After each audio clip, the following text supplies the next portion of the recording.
Not sure the Democratic base wants to see the Democratic leader have an audience with a member of the Trump administration. So, some interesting news broke over the weekend. I'm sure you heard about it. Hakeem Jeffries met with Jared Kushner in a private closed-doors meeting. One of the de facto leaders of the Democratic Party, a resistance fighter against Donald Trump, is meeting with his son-in-law. And the backlash has been swift and severe, and also rightfully deserved. So today we're going to be taking a look at just how royally screwed Hakeem Jeffries is. So first things first, Hakeem Jeffries has responded to this, kind of. He made this statement earlier this morning, and it's completely BS, right? It's this empty promises, platitudes, completely fake, manufactured post right here, and he says kind of just nothing. He talks about affordability, and that he says right here, in every conversation that we have with the Trump administration, we will continue to make it explicitly clear that the affordability crisis is not a hoax, and nothing short of transformational policy change is acceptable. Okay. Did you talk to Kushner about that? Was that what your conversation about Kushner was about? Were you saying, ooh, we're going to make affordability a main part of our campaigns?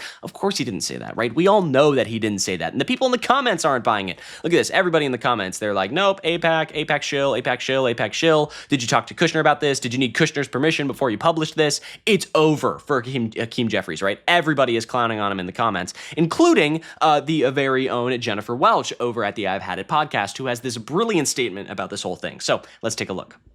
I don't want to work with fascists. I don't want to collaborate with fascists. There is no working with criminals. We have to have an opposition party.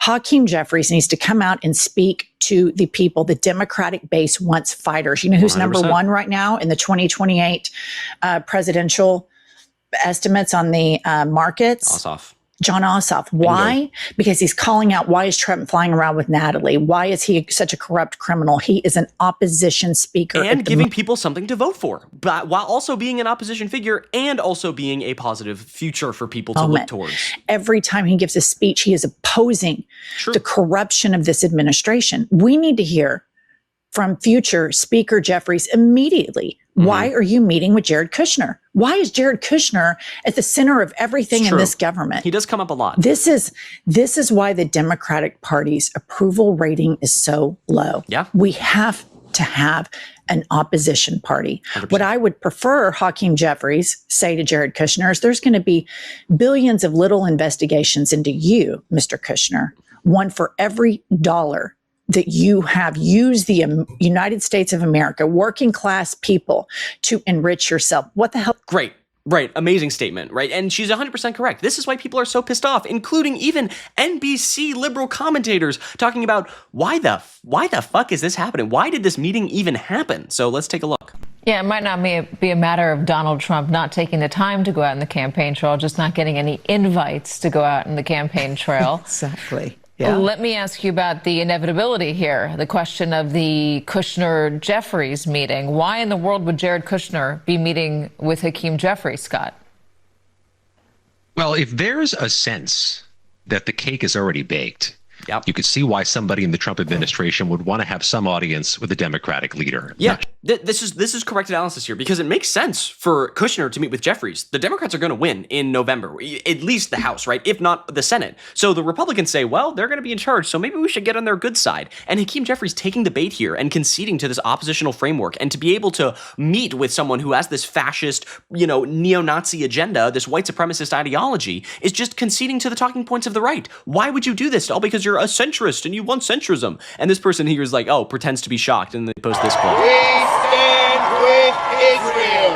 We stand with Israel. And look at that. Hakeem here holding his hand of his best friend, Mike Johnson, right? It's just like, oh my God, dude. It's absurd. People online calling him out here, right? Hasan Piker saying Hakeem Jeffries meeting with Kushner privately is a worse signal than him meeting with the president publicly. And then he's responding to Near Tandon here talking about Zoran meeting with Trump. And then he says, not sure why he chose to talk about Zoran here when Jeffries has done both, right? Meeting privately is so much different than meeting publicly.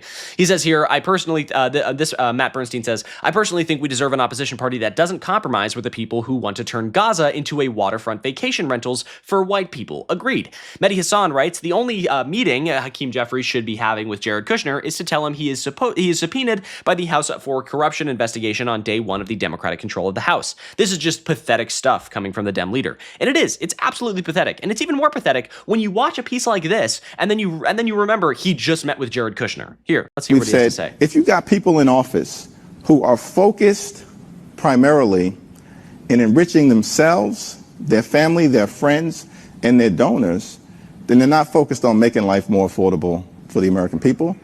And so from beginning on day one, we're going to hold the crooks accountable.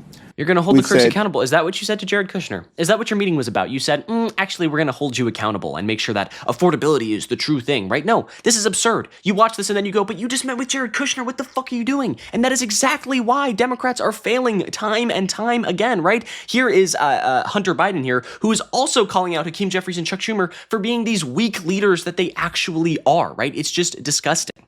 Truth and reconciliation. There has to be a process by which we name that which was wrong, and that we as a people are able to say that was wrong, and have a moment by which we are able to name it. Right. And so, I am 100%. I think that like if Chuck Schumer or Hakeem Jeffries think they're going to come in and take the tack that Merrick Garland did, then you know what? They best step aside today. Yeah, he's right. Right? Like just working with, and again, this Kushner meeting just shows that they're not prepared to do that, right? We need arrests. We need investigations. We need trials. And if Hakeem Jeffries is here, buddy, lock arm, hand holding with Jared Kushner, that is never going to happen, right? Ever.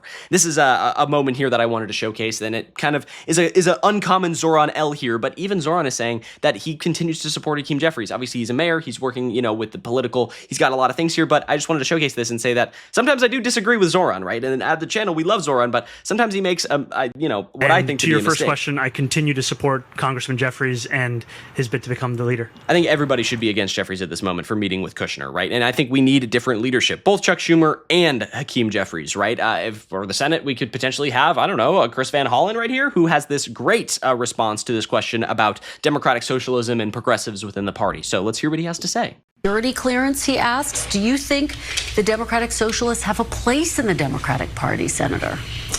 Yes, they do, as part of the debate. And in this upcoming election, candidates can be very clear about where they strongly disagree with the DSA, which is probably on most issues.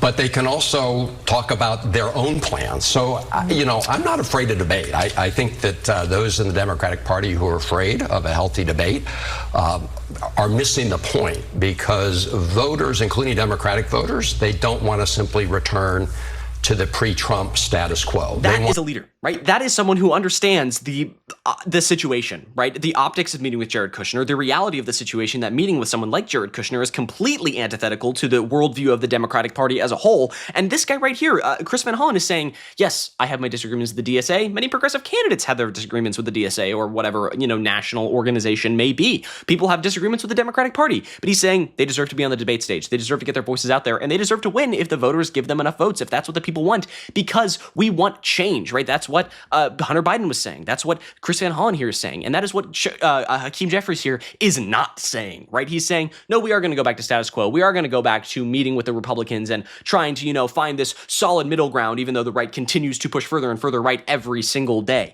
And it's just absolutely disgusting, and it's not going to work. And if you agree that we need new leadership within the Democratic Party, be sure you subscribe to US Democratic Socialists for more news like this. We do progressive news and updates pretty much every single day, so be sure to subscribe, click the bell so you get notified when we post, and have a great day. I'm Iago Lashua. Goodbye.